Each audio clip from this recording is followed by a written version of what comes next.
There's a lot of international interest in the UK story, and it would be nice if there was a very simple success story and people could say abolishing the minimums and imposing these maximums was a raging success, no qualifications. We don't quite have that story, but I think what we do have is a very interesting story.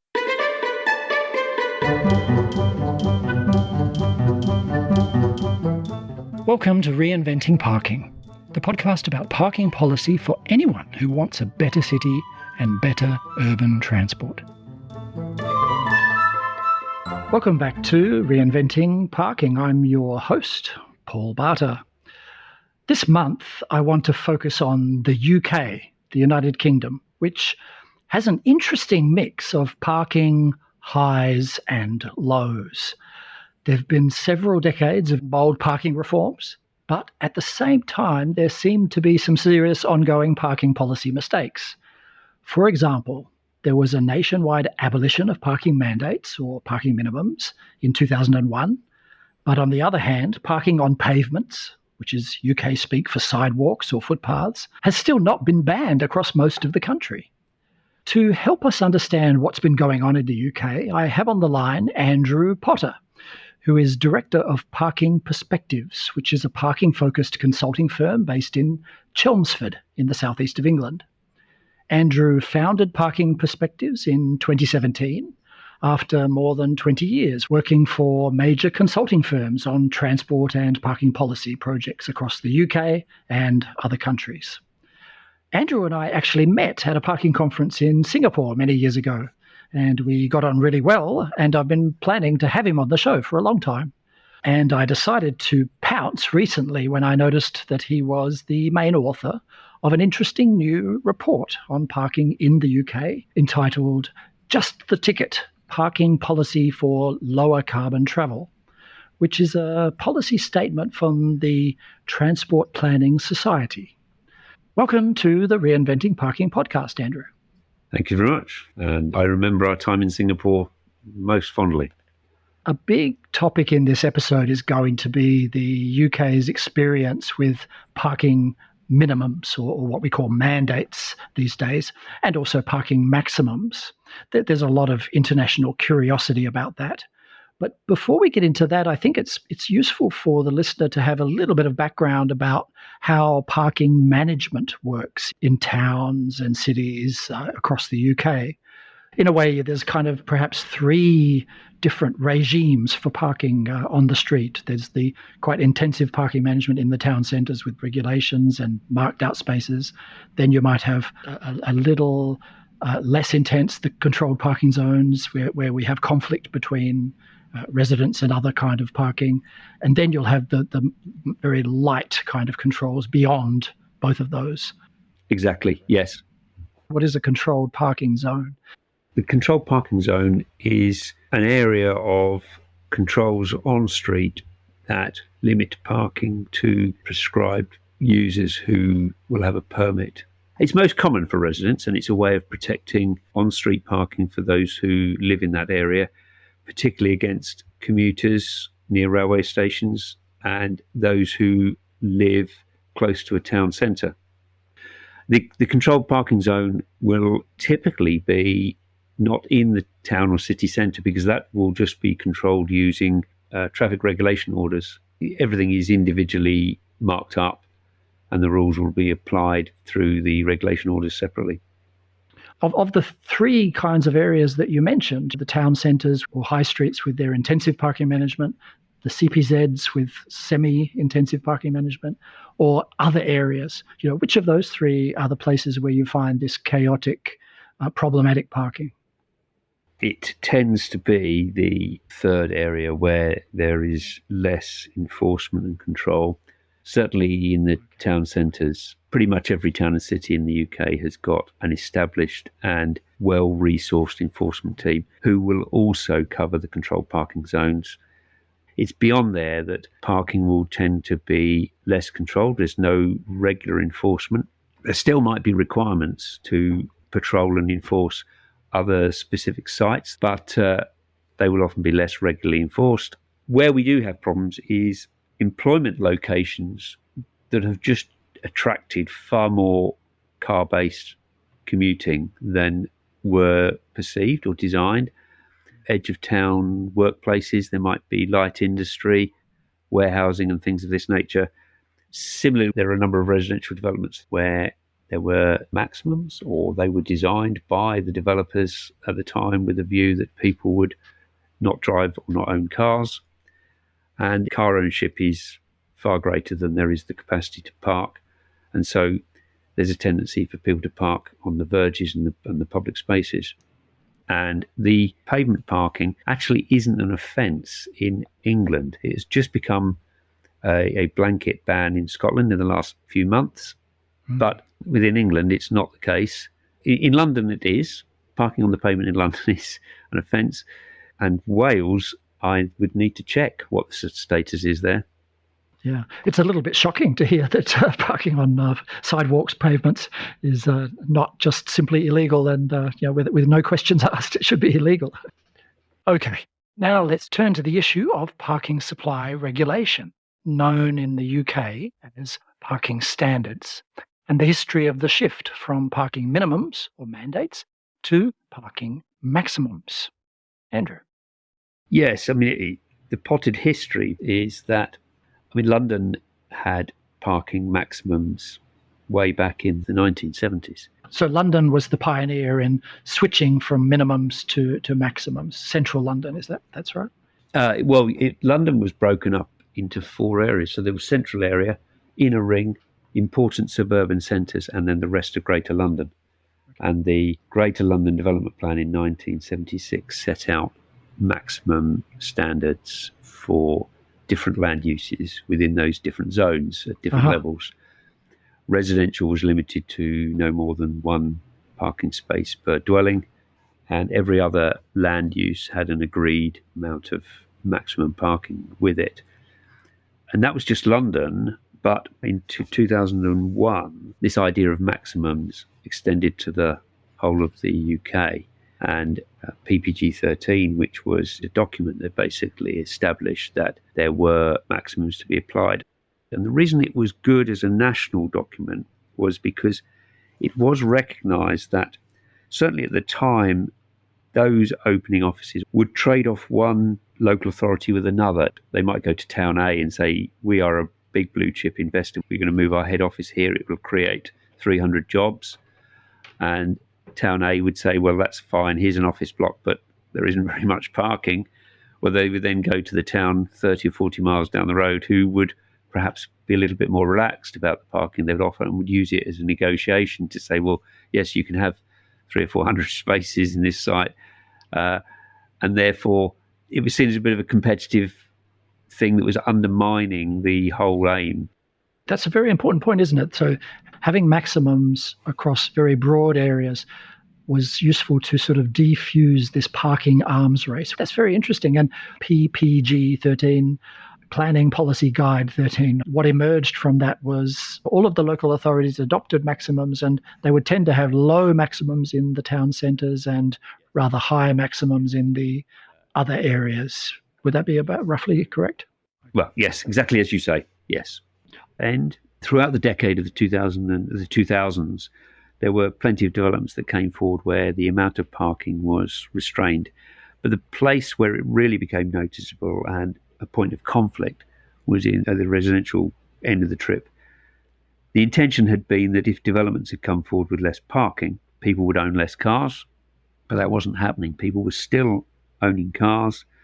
They weren't finding enough place to park them when they brought them home.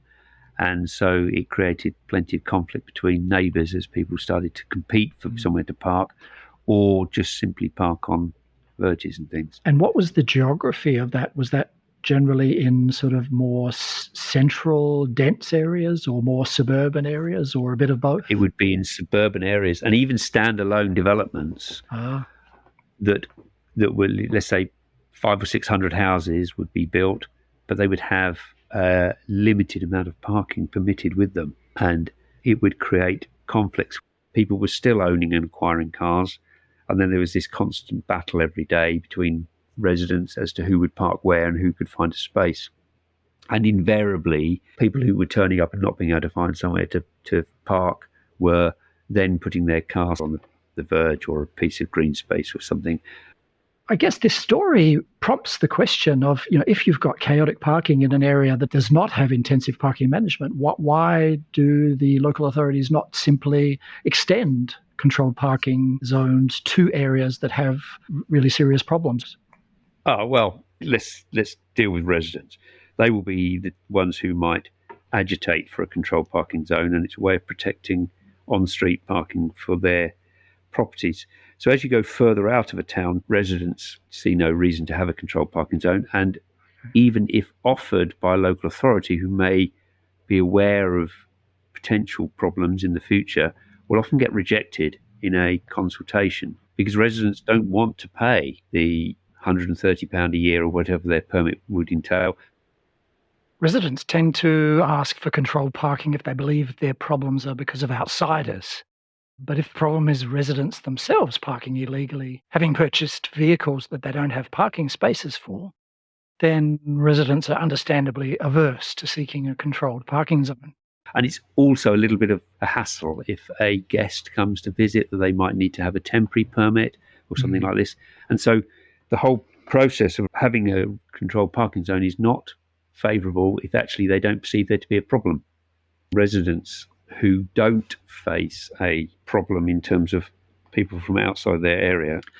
Yeah, so already we can hear a problem, can't we, that the UK was quite bold in reforming its parking mandates and imposing maximums, but there seems to be a fundamental problem with the whole approach to managing the streets and the parking in the streets. I mean, the only places where it seems to be working very well is the town centres, and perhaps inner city CPZs work well for the residents, maybe not for anyone else, but certainly the residents are happy. But everywhere else, there seems to be a fundamental incentives problem, that nobody has the right incentives to get the on-street parking under control. And so things have gone out of control, and car ownership has also gone out of control because people know that they can park on the verges and on the pavements, and it's not a problem for them. So the conflict has occurred in those residential developments, which is why by 2009, one local authority just broke ranks with the general PPG 13 and said that they would continue to use maximums at the destination. But at the origin, residential end of the trip, they were moving to minimums. And that became embodied as the general policy in 2012 when we had our new NPPF, which was the National Planning Policy Framework, which came out under a coalition government of 2012. And this questioned the use of parking standards and just said, well, do you even need them? And a greater nod towards the developer knows best and should be allowed to provide what they think is correct and what they think the market will sustain. Within that, documents from national government said, if setting parking standards, local authorities needed to do certain things, and it put a greater emphasis within there on the accessibility of the location in terms of setting the standards, how much public transport there was, what the car ownership was, with a view to making it far more flexible. Other countries, other cities listening to this might think, well, we should keep our parking minimums, keep our parking mandates, because we need them to avoid the kind of problems that you've been describing. I guess we can try to pose a counterfactual in which that was done, but a decision was also taken at that time to be much more firm about parking enforcement. So perhaps a ban on pavement parking was imposed at that time before it became a bigger problem. The message was sent to everyone, no matter where you live, if you park illegally, there will be consequences. In that counterfactual history, presumably car ownership wouldn't have risen quite as fast, and people thinking about buying a car in a residential area that had only so much parking would have thought twice about it. And they would have perhaps paid for parking, off-street parking in a garage or something, but they wouldn't have been illegally parking it on pavements. That counterfactual world, we don't actually have to just imagine it, right? Because actually London is that counterfactual. I mean, it's a big place. It has better public transport than the rest of the country, but it also does have quite a few relatively car-dependent areas on its periphery. And so within London, the rules were better enforced in most boroughs. the abolition of minimums and the imposition of maximums went better in London than elsewhere. Would that be an accurate, perhaps, summary? Yes, it would. And it's not exclusively London. I think you can go to other city centres where enough of the on-street is controlled.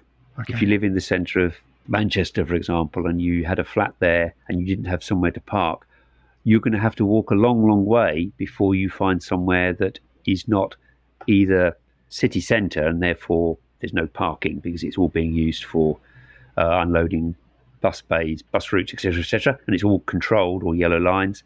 Then you walk through all your controlled parking zone areas that will be, no doubt, around the city centre, and you're probably going a very long way before you find a street that is not controlled in some way that you could park a car up. And so consequently that makes owning a car as a day-to-day proposition unfeasible, and so people don't do it. And that's very much what you're describing for London, in that the restrictions are all in place. Yeah. So in some ways, I guess that's a reassurance to us parking reformers who want to abolish parking minimums, parking mandates.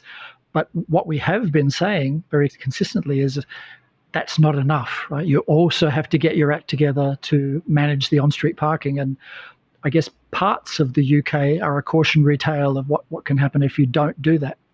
Yes, agreed. Yeah, you have to control the street to make maximums work. Yes, be that at the origin or at the destination. Absolutely. So what's been happening recently? Because this sounds like it's, in some ways, a mixed story, right? We have areas that are clearly a success from a parking reform point of view, and others that are more of a mixed bag. And so more recently, what are the trends in terms of parking policy towards the supply of parking? Ignoring the big urban centres where maximums will prevail, but with more provincial towns, it may well be a case that the planning authority are looking for a target amount of parking, and that's where parking standards tended to move in the last 10 years. Okay, so they're both minimums and maximums at the same time. They are, and then developers negotiate around those. Okay. When I say that, I mean there are exceptions. There are local authorities that are operating maximums and some that are operating both minimums and maximums, and so they provide a target range. And others that just provide a kind of standard, which is the expected default level, and then developers will come forward with a scheme and say, look, we're going to run buses, or we're going to do this, that, and the other, and our people will not have such high car ownership, or the people coming to our site will not have such high car use. And that negotiation leads to the planning consent being granted for quite often lower parking levels than perhaps the local authority would start with. Because lands are hugely valuable, and there is a recognition, and it's not necessarily new, but recognition that if the market and the tenants or the occupiers are not going to demand the level of parking that they might have done in the past, then this is suitable for developments to change this way. And the local authority then knows that they are then left with the consequence of it, in that they will have to control more of the street. And if it's in a location where the street is not controlled, or there are pockets which are not controlled, the planning authority is concerned that it's going to create them a problem. Yes. And we heard earlier about this problem of the incentive structure. It's not easy for the authority to impose parking management on the streets if the local residents are not keen on it. Yeah. So just to clarify, I guess, under the framework of the National Planning Policy Framework, NPPF, in the big cities, especially the cores of the big cities, still having maximums both for residential and for non-residential parking, but then further out and in more provincial towns and sort of more suburban locations, the tendency is that there still don't seem to be mandates or minimums for non-residential parking, but there's quite often minimums for residential parking, but sometimes also maximums or targets, as you said. Is that roughly speaking the big picture? Yeah, it does vary from local authority to local authority. Okay. Yeah, so it's but what you've said is it would be very easy to find examples of what you've said. Yes. Okay. As always, the real world is complicated, and there's lots of devils in the detail. Yeah. The other big move has been within city centres. not exclusively London, but there has been a big move towards car-free developments. Okay. And this is happening in many London boroughs where developers are moving forward with very little parking, if any. And the whole idea is this is generally acceptable, again, for the reasons we say, in that the on-street is largely controlled. Okay. And therefore they can be successful. Would the residents of these new buildings generally be ineligible for a parking permit if the location is within a CPZ? Yes, that's another really good change that's happened. So London boroughs, and probably again not exclusively to London, but I can think of a few where they will actually exclude the new development from being eligible for a parking permit on street, so that the residents can't move in and then demand a permit and cause greater pressure on the existing permits that are in issue.